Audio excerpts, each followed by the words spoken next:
Dr. Inagawa datang. Dr. Inagawa datang, kenapa dia buat bra Kodenshi Fiber? Sebab dia kaji generasi manusia ini bermula daripada ibu. Sekiranya ibu dijaga dengan baik, ibu tu akan membiakkan anak-anak yang baik. Dan breast ni akan memberi nutrisi. Sebenarnya dia adalah persatuan alam yang sangat-sangat luar biasa. Ini daripada alam. Seramik daripada alam. Digunakan pakai tenaga haba yang Tuhan dah jadikan dalam tubuh badan kita secara natural. Because we are photon energy. Sebenarnya kalau you nampak, kita adalah photon energy. Dan gunakan photon energy yang kita ada ni, diubah tenaga tu menjadi pengaliran darah yang lebih baik. Itu satu. Dan sebenarnya dalam Kodenshi Fiber ini menghasilkan, membantu sel tubuh badan kita produce nitric oxide. Sebenarnya tubuh badan kita, sel tubuh badan kita boleh produce sendiri nitric oxide.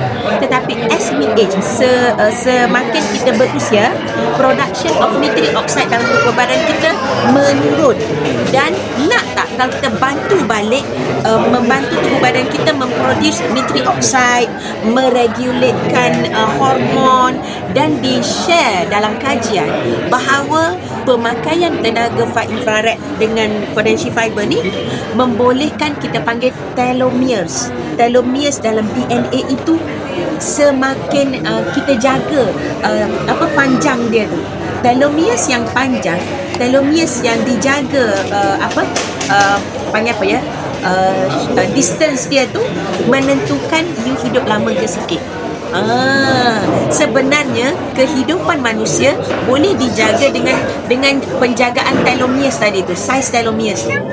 DNA kita, sebenarnya kita boleh check DNA you berapa lama lagi nak hidup. Itu ikut scientifically lah kan, dengan izin Allah. So kajian bra tadi tu sebenarnya kesinambungan dengan genetic and evolution of heredity, evolution and heredity of humankind. Sebab itu Kak Dik sangat tersentuh hati bila pergi ke seminar yang Dr. Inagawa buat. Sebenarnya kita ni sebenarnya untuk genetic, evolution and heredity of humankind dan kesinambungan dengan alam. Sebab kehidupan kita sinambung, sinergi dengan alam semua. Kalau kita tak jaga alam, sebenarnya kita merosakkan. Tapi kalau kita jaga alam, we are a part of alam kan. So itulah BE International ni, kesinambungan dengan kehidupan alam sejagat. Dan kenapa dia pilih BE International untuk pasarkan Kodenshi Fiber ni?